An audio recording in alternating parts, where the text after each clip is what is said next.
आदरणीय board of directors Vyas academy, professor Khan ji, professor Vyas जी,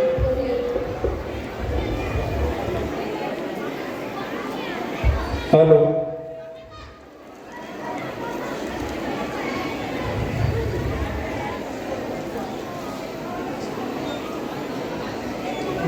व्यास जी,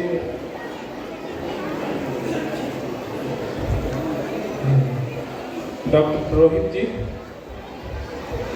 और विशेष रूप से हमारे बीच और इस कार्यक्रम में मौजूद आदरणीय अभिभावकगण और मेरे प्यारे बच्चों,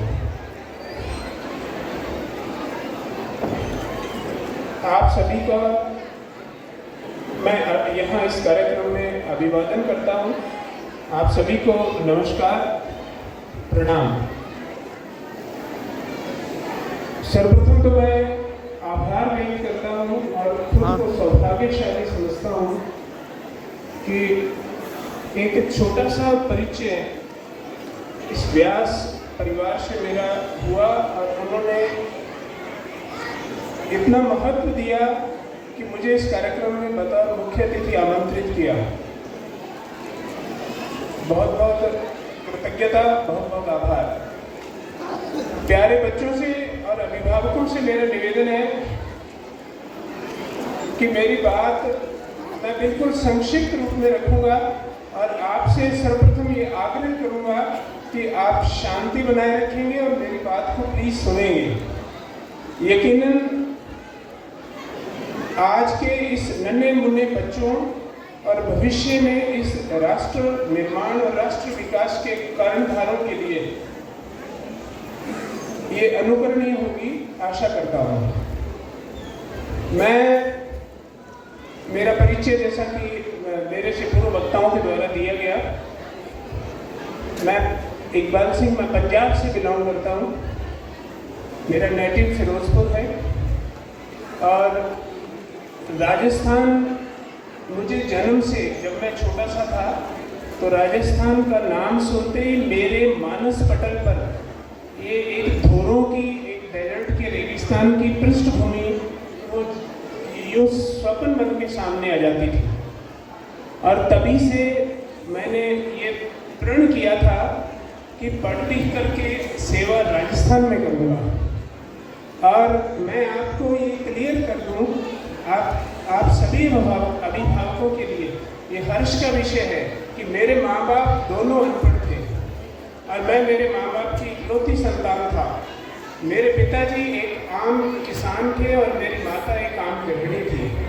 उन्होंने मुझे राजकीय स्कूलों में पढ़ा के और पंजाब यूनिवर्सिटी तक पहुँचाया।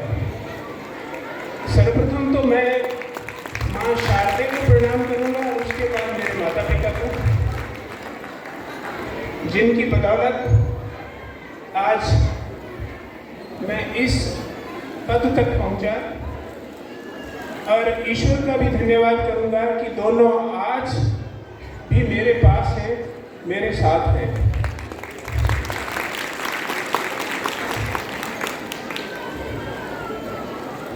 इस कार्यक्रम में चूंकि इस राजस्थान वन सेवा, राजस्थान प्रशासनिक सेवा में आने से पूर्व मैं खुद बतौर व्याख्याता राजकीय स्कूल में पढ़ाता रहा हूँ। मैंने केंद्रीय विद्यालय में लेक्चरर के रूप में पढ़ाया है। मेरा जो मास्टर डिग्री है वो भौतिक शास्त्र में किया हुआ है, फिजिक्स में है। ताजुब की बात है कि जब मैंने 2005 के अंदर राजस्थान में आके और यहाँ कॉम्पिटिटिव एग्जाम्स की तैयारी करना शुरू किया था तो मुझे हिंदी नहीं आता था। और यहाँ मुझे पता चला कि हिंदी के बिना आप किसी भी प्रतियोगी परीक्षा में कामयाब नहीं हो सकते, वो एक अनिवार्य विषय है। मुझे पंजाबी और अंग्रेजी का ज्ञान था और पंजाबी मेरी मातृभाषा भी थी। और आज शायद मुझे नहीं लगता कि मेरे उद्बोधन से, मेरे प्रोनाउंसिएशन से कि मैं हिंदी नहीं जानता था। मैंने बहुत सारे अच्छे हिंदी राइटर्स की बुक्स पढ़ी, जिसमें एक डॉक्टर राघव प्रकाश जी जो जयपुर में कहीं प्रोफेसर हैं, उनकी एक बुक मैंने पढ़ी और उसके बाद मैंने अपने आप को काफ़ी कॉन्फिडेंस से भरपूर पाया कि अब मैं हिंदी का ABCD सीख गया हूँ और कॉम्पिटिटिव एग्जाम्स में पानी पी बैठने गया तो मैं एक मिनट के लिए वो लग रहा हूँ अब ये सारी मैंने छोटी-छोटी मैंने बातें कर ली मैं बता रहा हूँ, आप पकड़ो मैं उसके भी पीछे रहस्य है। देखिए, कुछ लोग सोच रहे होंगे कि एक माँ बाप का एक बच्चे के विकास में क्या योगदान हो सकता है। महात्मा गांधी जी, स्वामी विवेकानंद जी, इन्होंने एजुकेशन के बारे में एक बेसिक डेफिनेशन में लिखा है कि शिक्षा क्या है। शिक्षा बच्चे के व्यक्तित्व के सर्वांगीण विकास से जुड़ी है, उसके व्यक्तित्व पर्सनालिटी ट्रेड्स के डेवलपमेंट से जुड़ी है, बच्चे का सर्वांगीण और संपोषणीय विकास हो, इससे जुड़ी है। और इसमें सबसे बड़ा योगदान होता है हमारी संस्थाओं का, हमारे गुरुजनों का, जिन्होंने साल भर अथक परिश्रम करके, मेहनत करके इन बच्चों को ज्ञान दिया, इनके पर्सनैलिटी ट्रेड्स को विकसित किया। और अगर मैं ये कहूँ कि इनको पंख दिए तो निसंदेह ये सत्य है, और इसी की बदौलत वो आज इस उड़ान के साक्षी बने। गुरु की महिमा अपरंपार है। मैं दो शब्दों में कहूँ तो कबीर जी का एक दोहा मुझे शायद ठीक से याद आ रहा है कि सब धरती कागज करूं, लेखनी सब बन रहा है, सात समुद्र की मसी करूं तो भी गुरु गुण लिखा न जाए। मतलब सीधा सा है कि अगर इस पूरी धरती को मैं कागज बना लूं और पूरे वन की लकड़ी से अगर कलम तैयार कर लूं और सात समुद्रों को मथ के स्याही बना के उस कलम में भरूं तो भी गुरु गुण को लिखा नहीं जा सकता है। उसका बखान इतना विशारद है, इतना विस्तृत है कि उसको उकेरा नहीं जा सकता है। सबसे बड़ा योगदान तो फैकल्टी का है, जिन्होंने इनको मेहनत करके एक बिल्कुल रॉ मटेरियल से आज इस परिपक्व स्टेज तक पहुंचाया है। और ये जो कार्यक्रम होते हैं ये उसी परिणाम, उसी फल को दिखाते हुए जो हमारे अनुगामी, जो आने वाले बच्चे हैं, उनका उत्साह बढ़ाना इस कार्यक्रम का मुख्य उद्देश्य होता है। तो मैं बता रहा था कि मेरे माँ बाप से मैंने कैसे सीखा। देखिए, भले ही पिताजी खेती करते थे और माँ घर का काम देखती थी, लेकिन मैंने उनके अंदर 3-4 जो व्यक्तित्व विकास के ट्रेड्स के जो पहलू मैंने देखे, उसमें एक था डेडिकेशन, समर्पण, एक था अनुशासन, और सबसे बड़ी चीज जिसको कमिटमेंट बोलते हैं, दृढ़ निश्चय और मेहनत, हार्ड वर्क। ये शायद एक किसान और एक गृहिणी से ज़्यादा ये गुण शायद किसी जगह आपको इतने अच्छे से देखने को नहीं मिलेंगे। थॉमस एल्वा एडिसन का नाम आप लोगों ने सुना होगा, एक महान वैज्ञानिक, अमेरिकन साइंटिस्ट थे। और कुछ लोगों ने कहीं पढ़ा भी होगा, अगर शौक है आपको बायोग्राफी वगैरह पढ़ने का, कि उनकी माँ जो थी वो एक साधारण महिला थी। और थॉमस एल्वा एडिसन को शायद स्कूलिंग टाइम में स्कूल से एक चिट्ठी देके निकाल दिया गया था, और उस चिट्ठी में जो बात लिखी थी, हो सकता है आप लोगों ने पढ़ रखी हो, फिर भी सुनने योग्य है। वो ये थी कि एडिसन को बोला गया था कि इस चिट्ठी को आपकी माँ पढ़े। एडिसन, सच्चाई थी कि थोड़ा सा कमजोर बालक था, मंदबुद्धि बालक था, फिर भी उसने अनुशासन दिखाया और वो चिट्ठी अपनी माँ को सौंप दी। और उसकी माँ देखिए, जो एक साधारण महिला थी, काम गृहिणी थी, उसने उस बच्चे को उस लेटर में क्या लिखा है ये एहसास नहीं होने दिया, और बल्कि उसको चुनौती के रूप में लेके बहुत अच्छी अच्छी किताबें, बहुत अच्छी अच्छी बुक्स उस बच्चे को उपलब्ध करवाई।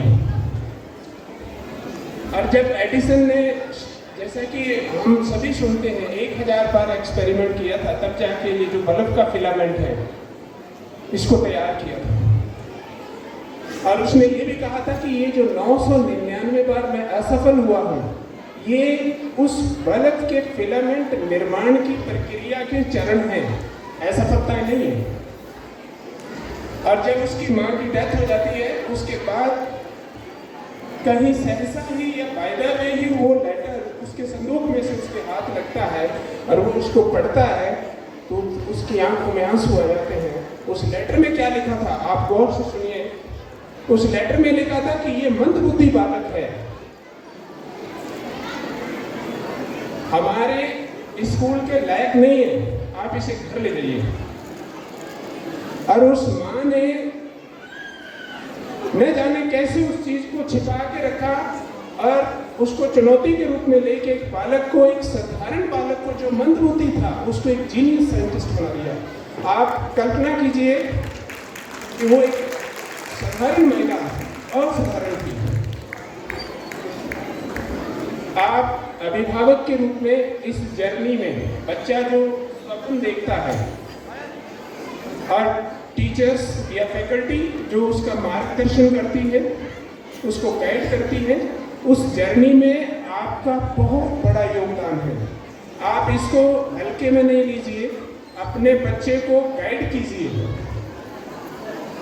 कैसे गाइड करना है, अभी एक छोटी सी लघु नाटिका प्रस्तुत की गई थी, ड्रामा, मोबाइल के सदुपयोग या दुरुपयोग। ये मोबाइल जो है इसका सदुपयोग किया जा सकता है सकारात्मक सोच के साथ, अगर अभिभावक थोड़ा सा ध्यान रखें। ये बहुत बड़ी लाइब्रेरी है, ये यूनिवर्सिटी है अपने आप में।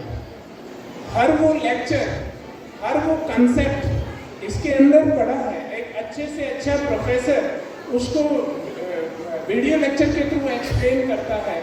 आप किसी भी यूनिवर्सिटी के प्रोफेसर से किसी भी कंसेप्ट, जहाँ भी आपके बच्चे का लगता है उसका ये कंसेप्ट कमजोर है, आप इसके माध्यम से उसको फ्री ऑफ कॉस्ट ये लेक्चर उपलब्ध करवा सकते हो। बेशर्ते कि हम थोड़ा जागरूक, हम थोड़ा सावचेत रहें, उस बच्चे को इस मोबाइल का उपयोग कैसे करना है उस सही दिशा में हम उसको मार्गदर्शित करें।